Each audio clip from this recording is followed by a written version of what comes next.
大家好，我是喜欢编科剧边用显微镜研究别人家的大乐。上期扒了30岁魔法师的家，感谢大家的喜爱，让 EC 科学家栏目成功存活。这期细扒部高分高甜老剧，逃避虽可耻但有用。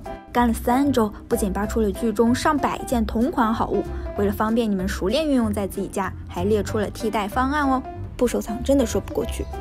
这部剧在16年横空出世，不仅当时收视率连连破榜，完结后的评价也超级高，漫改最成功的真人日剧第1名，再看一眼会感动的日剧第1名，在中国也大火，豆瓣评分8.4，有13万人评价，无数人翻跳片尾的 Gaki 舞，甚至在自己的婚礼上和家人一起跳。今年1月还出了新春特别版，没想到时隔4年还能看到全员跳舞啊，叶庆辉。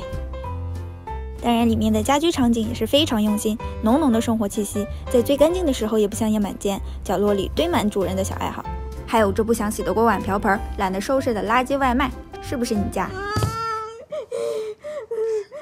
而且在一个分享自己家照片的日本家居 app 上，还有实力的账号，有网友提问时还会有温柔的回答，45路就是 Gaki 在和我说话。哇，优秀场景的搭建必定是围绕人物设定和故事的。先来介绍一下2位主角。实力25岁，毕业于青山学院大学临床心理学，相当于国内211院校。毕业后找不到工作，继续读研，毕业后工作还是没能长久。为了逃避社会工作，和男主平匡假结婚，也就是事实婚姻。在外人看来他们是夫妻，实际上他们是老板和员工的关系。实力的职位是主妇，主要工作是打扫和做饭，做的那是相当的专业优秀。比如清洁厨房水槽，会把橡胶手套的下摆折回去，防止清洁剂和水滑到胳膊上。刷马桶的时候会再套一双工作手套，上面喷上清洁剂，清洁死角就很轻松啦。每周工作5天，每天工作7小时，月薪大概1万2。这份薪资是平匡根据日本家庭主妇1年无偿劳动价值计算出的结果。这里我真的对所有家庭主妇心生敬意。平匡35岁，毕业于京都大学，在日本的地位相当于中国的清北，高级系统工程师，头发茂密，话少但做事靠谱，深受同事喜爱依赖。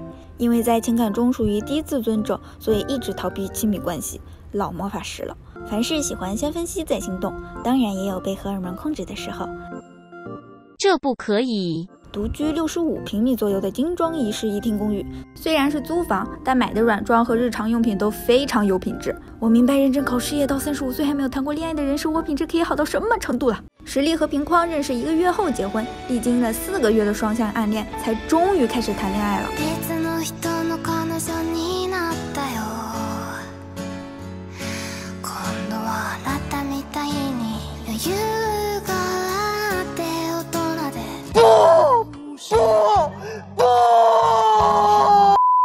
以家庭为单位来看，2人每月生活花费差不多1万4，每年有11万元左右的存款。在新春特别篇里，他们搬到了更大的房子里，软装几乎没换，只是添加了新的家具，所以租房时可以买品质高的软装，因为可以一直用下去。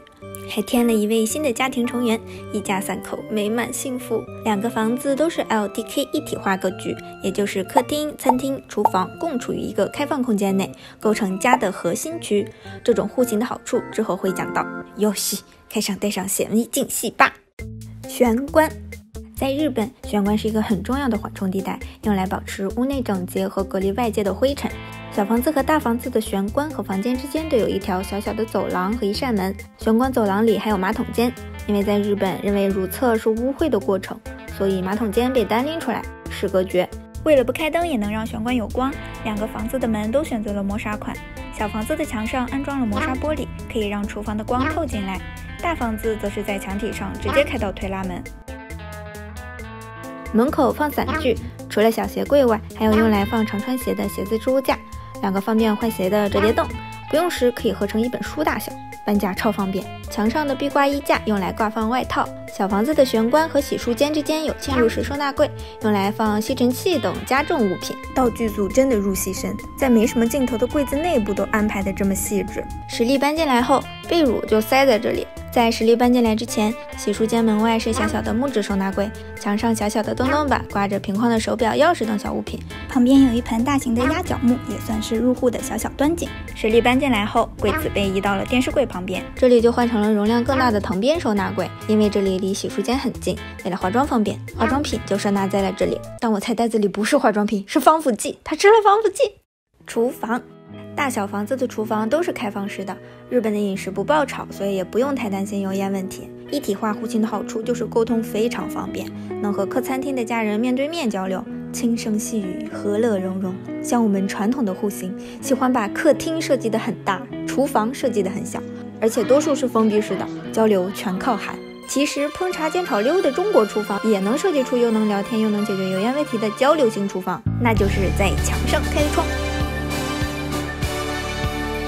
这种形式在爷爷辈、妈妈辈的家里早就用过了，把洗碗台当做中岛，下面是墙，上面是玻璃，做饭时关窗，聊天时打开就好了。这复古的味道，现在用在家里也很有感觉。现代风的家里可以用更加简洁的窗户线条，炒菜10分钟，洗菜洗碗2小时，所以尽量把水槽设计在靠窗这边，还能唠唠嗑、看看猫什么的。再看看中岛，在小房子时期，水槽和灶台都在中岛上，处理食材和烹饪的时候都可以交流。后面的置物台主要放咖啡机、小烤箱、电饭煲、微波炉等小家电和一些干粮。大房子时期，灶台移到了后面，切好菜拿到锅前需要经常转身，没有小房子时方便。但是电饭煲和咖啡机移到了离餐厅更近的位置，添饭加咖啡会更方便，还有多余的位置给宝宝洗澡。为了方便清洁，置物台墙面贴了长扁形的面包砖，偏米色，瞬间觉得白色小方砖太冷冰冰了，特别冷。厨房里还有一些我特别喜欢的生活细节，比如冰箱收纳。专业主妇，水果和食材进行分类和预处理后，用收纳袋保存到冰箱。我家全是塑料袋。专业主妇，根据人数算好晚餐分量，全部吃完，不留剩菜。有剩菜时，用收纳盒保存放进冰箱。我家剩菜叠叠乐。专业主妇，根据离开天数准备便当，每份营养均衡，盖子上写上菜的名称和甜甜的话。这是什么神仙老婆？我家食堂外卖出去吃。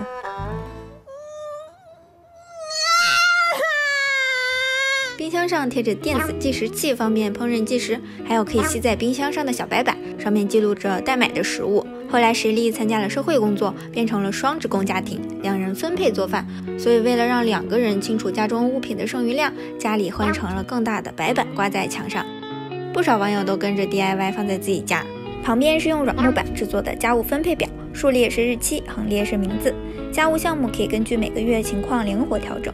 道具做到这种程度，我不禁想打出2个字：好细。这也是我非常喜欢这个家的原因。当传统家庭习惯令自己不舒服的时候，平匡和实力会在互相尊重的前提下，平等沟通出解决方案，相互合作，一起经营起一个家。それぞれが得意分野を担当し、2人とも嫌なことは半分半分やっつける。清洁灶台，清洁油烟机，清洁浴室，清洁地板，清洁马桶，擦桌子。家里那么多种污渍，难道要买10几瓶不同清洁剂吗？爱玛激情邀请各位1米宝宝们加入到 Flip 的创造营，做属于我们自己的清洁神器。听说元老们有机会免费体验好多清洁神器，还可以上荣誉墙，立刻加入我们吧！客餐厅，先说说灯光，全屋的灯老多了，除了中岛、餐桌、客厅上方的主灯，还有吊顶上分布设计的灯，可以照到家中的各个角落，还有置物架上的台灯、电视柜上的射灯、书架旁边的落地灯，这氛围营造的足足的。大房子里的灯光布局和小房子差不多，不过灯具在颜色上更深了点。客厅的主灯和小房子的一样，可以用遥控器开关。国内像小米或者 E-Light 智能灯都可以通过声控或者 App 来控制顶灯的开关和灯光模式，就是这模样都像一张大白饼，再多些样式就好了。再来看看各个空间的家具。剧中我最喜欢的空间就是餐厅，因为这里是拥抱日的开始，会商量适合这个小家的解决方案，会夸对方今天的菜真好吃，会感谢对方做了家务。エアコンのフィルター掃除しておきました。ありがとうございます。ガスレンジピカピカになりました。ありがとうございます。料理したくなります。这就是家庭核心区的要义啊，有吃饭八卦，也有争执尴尬。相比关上心门逃避，多尝试表达自己和理解对方，把日子过得开心才是正经事。在大部分家具都是浅黄色橡木的情况下，餐桌选择有黑色金属角的，餐椅选择一把黑色的混入其中，有这些深色细节的点缀，整个空间会更有层次感。搬入大房子后，因为地板和定制柜的颜色变深了，整体风格更成熟现代了些。餐边柜换成了深色，等比扩大了1号，看起来更和谐。开放式置物架也扩大了，充当餐厅和客厅之间的隔断。客厅里浅灰色双人位沙发很适合小户型，用地毯圈出休闲区，坐地上在茶几上吃东西工作，屁屁也不会凉。实力要睡觉时就把茶几移到旁边，这就是木质茶几的好处，轻便好移动。大房子里的茶几换成了高低组合式的，更轻便灵活。在沙发旁还新增了一个单人沙发椅，大户型的椅背放在空间里也不会显得拥挤。家中大部分是颜色偏浅黄的橡木家具，看起来很现代年轻，平平无奇。实际上那价格，这就是低调的奢华吧。国内也有很多做实木家具的原创品牌，我总结了几家产品设计不错的。如果想搭配不同品牌的实木家具，记得注意反复对比色差哦。空间里还有非常多的藤边框、藤边柜，有些款式有种老人家的感觉，不愧是实力的选择。思いのほかお若かったので。ご心配なく中身を老けてます。实力也非常喜欢民族风图案，它带来的矮墩墩盖毯，大房子里的地毯都有这种图案，和原木风的家也非常的搭。平匡作为一个没事喜欢做数独打发时间的男人，家中有不少益智玩具，书那是相当的多，客厅就有3处地方放书，高墙书架、书柜、隔断置物架。书名我就阿巴了，请求弹幕支援。如果你家的书也很多，可以把书分好类，安置在各个空间，比如厨房餐边柜放烹饪书，客厅放小说，书桌旁放专业书，厕所放漫画，玄关柜里放着大富翁、桌边台球、投子盘。对音乐的热爱也可以从音箱上看出来，电视柜旁的 BMO 音箱，音箱中的绝对贵族。置物架上原本有个小音箱，搬到大房子后又换成了更大的透明音箱，不知道的还以为你是搞音乐的呢。もう星野源です。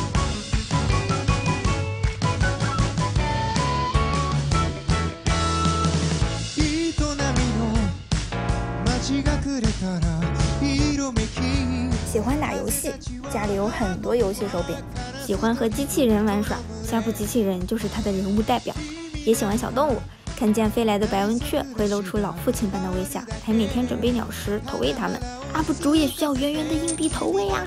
他们在大房子里还卖了折纸小鸟情侣杯来纪念2只小鸟。实力也很喜欢小动物，尤其是小熊，聊天头像是熊，包包上挂着熊，分装瓶钥匙扣是熊，盘子是熊，杯垫、隔热手套、防烫手套也是熊。这只总是出现在客厅的米库里熊就是它的人物代表，好可爱。卧室，小房子的卧室感觉就比较男性化了，主要用的是深色的胡桃木家具和黑色家具。床这边是休息区，桌子那边是工作区。休息区就由一张简朴的单人床、错落的床头边机和落地灯组成，片尾曲的翻书灯也是大热单品。床尾有张椅子和一个小电视，旁边是内嵌衣柜，衣柜内从左到右依次是套装、衬衫、裤子叠放区，衣架统一用黑色和木质的，下层收纳盒里衣服用搁板分好类叠放整齐，看着太爽了。实力的衣服放在客厅的内嵌衣柜里。大房子的休息区就是整个卧室，这个卧室我超级喜欢。虽然大部分家具也是深色的，但因为大面积嫩黄的墙面，看上去还是很活泼的。而且客厅、卧室、衣帽间、卫生间是连通的，动线非常丝滑。比如实力醒得比较早，早上起床去卫生间洗漱完，去做饭吃饭，吃完饭回来换衣服，出门上班，就不会在床前走来走去开门关门，打扰到正在睡觉的平匡。2人买了一张和之前一模一样的单人床拼在一起，晚上想抱就抱，想分开就分开，还不抢被子。你愿意和另一半分床睡吗？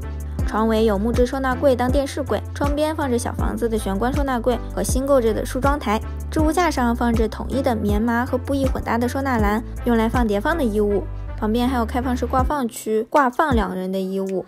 不过这储衣量比小房子时期缩减不少啊。小房子卧室的工作区也很简单，钢木书架加电脑桌加抽屉。作为一个久坐的程序员，平框挑的工作椅也非常讲究，也就1万多块钱吧。书架上也少不了一些益智玩具小摆件，6边形铁艺架子上挂了一些票据，旁边还有 CD 收纳架，放着他喜欢听的唱片。墙面置物架上也有很多小动物模型，就真的很可爱啊。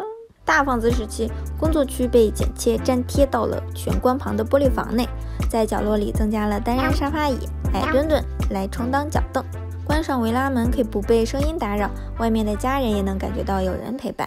游戏讲完了，这家人物品多到我2个肝都扒不完的。视频没讲到的家具、家电杂货、可替代的国内品牌都总结到表格里了，自以为我的总结是目前最全面的。我也会继续补充，获取方法公布之前。